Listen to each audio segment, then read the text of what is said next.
उत्तराखंड के नैनीताल उच्च न्यायालय ने क्यों तलब किया दीपक रावत को। दीपक रावत तो भारतीय प्रशासनिक सेवा के अफसर हैं, हरिद्वार के डीएम पूर्व में हुआ करते थे। इस समय कुंभ मेला हरिद्वार 2021 के हैं मेला अधिकारी। नैनीताल उच्च न्यायालय के मुख्य न्यायाधीश और उनके साथ एक और जज हैं मनोज तिवारी। मुख्य न्यायाधीश हैं राघवेंद्र सिंह और मनोज तिवारी न्यायाधीश हैं। इन लोगों ने पूछा मेला की तैयारी ऐसे ही होगी, इतने लोग आएंगे, उनका इलाज कैसे होगा। उत्तराखंड गवर्नमेंट ने कहा जैसी स्थिति है, जितनी भीड़ होगी भगदड़ भी मच सकती है। भगदड़ मचेगी तो होगा क्या, भगदड़ मचेगी तो लोग घायल होंगे, लोगों की जानें जाएंगी। उच्च न्यायालय ने कहा कि आप कह रहे हो कि एक दिन में, सामान्य दिनों में 5 लाख श्रद्धालु जुटेंगे और जो महत्वपूर्ण पर्व हैं जिसमें शाही स्नान होगा और बड़े बड़े स्नान होंगे, उनमें 50 लाख की भीड़ जुट सकती है। 50 लाख लोगों के लिए इंतजाम क्या है। कोर्ट ने पूछा और तलब हुए दीपक रावत समेत शासन के मुख्य सचिव ओम प्रकाश, स्वास्थ्य सचिव अमित नेगी, मेलाधिकारी दीपक रावत, डीएम रवि शंकर। मुख्य न्यायाधीश ने सवाल किया कि कितने हॉस्पिटल हैं हरिद्वार में। जवाब दिया गया, जवाब में आया यह कुल मिलाकर के ऋषिकेश और हरिद्वार मिलकर के 5000 लोग एडमिट हो सकते हैं, यानी बेड की जो संख्या है वह 5000 के लगभग है। हरिद्वार में काफी कम है। चीफ जस्टिस ने कहा कि 5000 लोगों को भर्ती करके कैसे इलाज कराओगे अगर कोई दुर्घटना हो गई, हमें जवाब चाहिए। जवाब से संतुष्ट नहीं हुआ कोर्ट ने हरिद्वार के जनपद न्यायाधीश को आदेश दिया कि आप अत्यल्प समय में ऋषिकेश और हरिद्वार के अस्पतालों का स्थल निरीक्षण करके भौतिक जानकारी प्राप्त करें कि यह हॉस्पिटल लोगों का इलाज कैसे कर सकेंगे। एक सवाल और किया, यह वैश्विक स्तर पर कोरोना संक्रमण है और पूरे देश से लोग आएंगे, विदेशों से भी, जहां से आवागमन चल रहा है, प्रचलन में है, जहां फ्लाइट की सुविधा है, तो विदेश से भी लोग आएंगे कुंभ मेला हरिद्वार में। ऐसे में आप उनको संभालोगे कैसे। यह सुनवाई कुछ लोकहितवाद पर हो रही थी। जनहित याचिकाएं जो 226 के तहत योजित की गई थी, कई जनहित याचिकाओं की सुनवाई एक साथ कोर्ट में था। इन लोगों ने कहा साहब हम बसों को कम कर देंगे। क्या कहा, लोग कम आए इसलिए हम उपाय क्या करेंगे साहब, बसों को कम कर देंगे, ट्रेनों का संचालन भी हम कम कर देंगे तो भीड़ कम आएगी। फिर कहा यह तो तरीका है नहीं कि ऐसे रोकोगे, बस कम कर दोगे और ट्रेन रोक करके भीड़ कम आएगी। फिर कहा मेला प्रशासन ने और उत्तराखंड के शासन ने यह कहा कि साहब हम जो लोग आएंगे उनको हम रोक नहीं पाएंगे। कोर्ट ने कहा कोरोना की जांच कैसे कराओगे इतने लोगों की, क्या इंतजाम है आपके पास। तो इनके पास कोई उत्तर नहीं था और कोर्ट ने एक तरह से इनको फटकार लगाया। फटकार लगाते हुए कहा हम यह नहीं सुनना चाहते, लोगों के गरिमामय जीवन जीने के अधिकार का हम उल्लंघन नहीं कर सकते, उनकी अनदेखी नहीं कर सकते और शासन लोक कल्याणकारी राज्य के रूप में मेला का संचालन करेगा।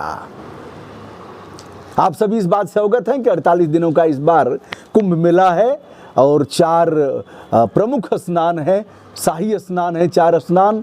वैसे तो मकर संक्रांति के दिन ट्रायल के रूप में इसे देखा जा रहा था और मकर संक्रांति के दिन समाचार पत्रों में यह बात प्रमुखता से छापी गई थी कि कोर्ट इनसे नाराज है।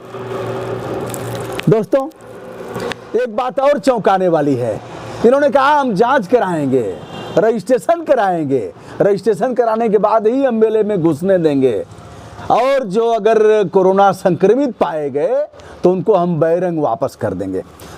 जांच कितने की हुई, लगभग 4,500-5 हज़ार की जांच हुई, लाखों लोग श्रद्धालु आए, 4,500-5 हज़ार लोगों की जांच हुई और 4 लोग संक्रमित पाए गए। मशीन लगाया, जांच किया, खट ऐसे किया और पता लग गया, उनको बहिरंग वापस कर दिया गया। बहिरंग वापस कहा कि जाओ और कोरोना फैलाओ, वापस जाओ कोरोना फैलाओ। यह स्थिति है। जैसे जिला प्रशासन के पास इस बात के लिए इनके पास वे संसाधन नहीं है कि अगर संक्रमित पाए गए तो उनकी बृहत्तर जांच कराई जाती। जांच कराने के बाद यदि वे सच में संक्रमित हैं तो और उनको वापस भेज करके किया क्या आपने, कौन सा संदेश दिया?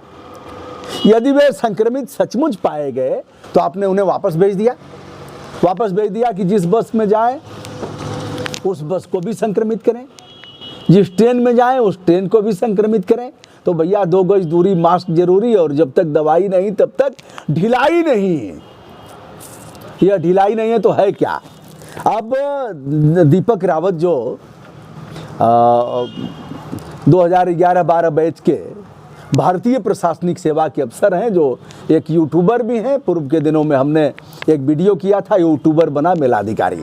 कई मित्र आए, बताइए आप ऐसे कह रहे हैं, यूट्यूबर IAS हैं, भारतीय प्रशासनिक सेवा के अफसर हैं, IAS को आप यूट्यूबर बता रहे हैं। हमने कहा बाबू सच बात तो यह है कि IAS इतने विभागों में है और कोई जानता नहीं है।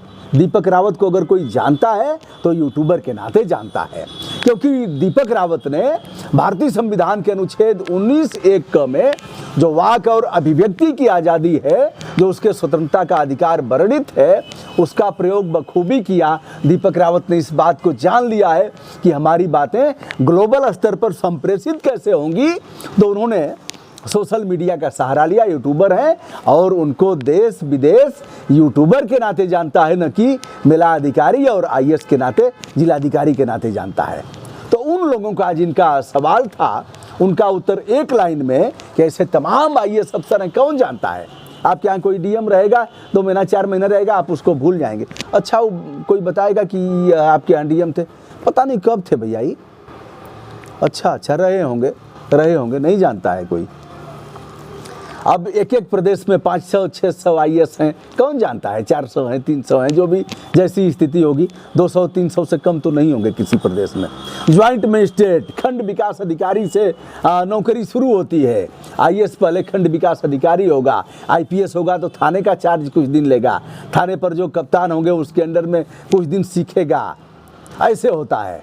फिर उसके बाद ज्वाइंट मजिस्ट्रेट होंगे, तत्पश्चात वह CDO होंगे, तब DM होंगे, फिर सचिवालय में रहेंगे। कौन जानता है किसको? दीपक रावत को यूट्यूबर होने के नाते ही बहुलता में लोग जानते हैं।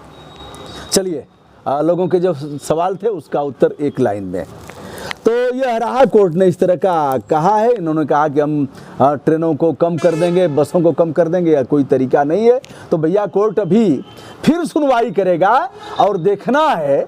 इन्होंने कहा कि ऋषिकेश में एम्स भी है। हुजूर ऋषिकेश में एम्स है और इतने हॉस्पिटल हैं और हम उसमें इलाज कर देंगे। 5000 बेड की क्षमता है हमारे पास। कहाँ आएंगे 50 लाख और 5,00,000 तुम्हारे पास बेड की क्षमता है और ऐसे ही कराओगे मेला? तो भैया इस तरह से मैं और चीज़ें भी दिखाऊंगा और लगातार मैं इधर बना हुआ हूँ, कुछ दिन तक और बना रहूँगा, आना जाना हमारा लगा रहेगा। तो दोस्तों, इतने लोगों में 4 संक्रमित पाए गए जिसको हमने बताया, और भी जो मामले हैं उसको हम बताते रहेंगे।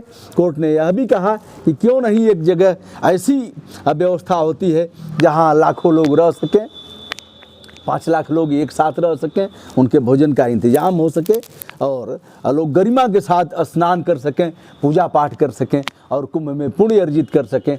हम तभी कुछ कर पाएंगे, तभी आदेश दे पाएंगे जब हम आपकी व्यवस्था से संतुष्ट होंगे।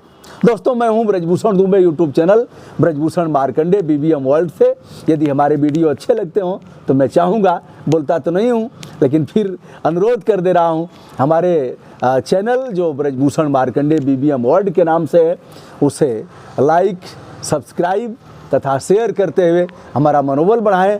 आशा करता हूं आपका स्नेह स्रोत इस बंदे के लिए सूखेगा नहीं और हमेशा आप उत्साहवर्धन करते रहेंगे, जैसा कि पूर्व के दिनों में करते आए हैं। सादर नमस्कार, धन्यवाद।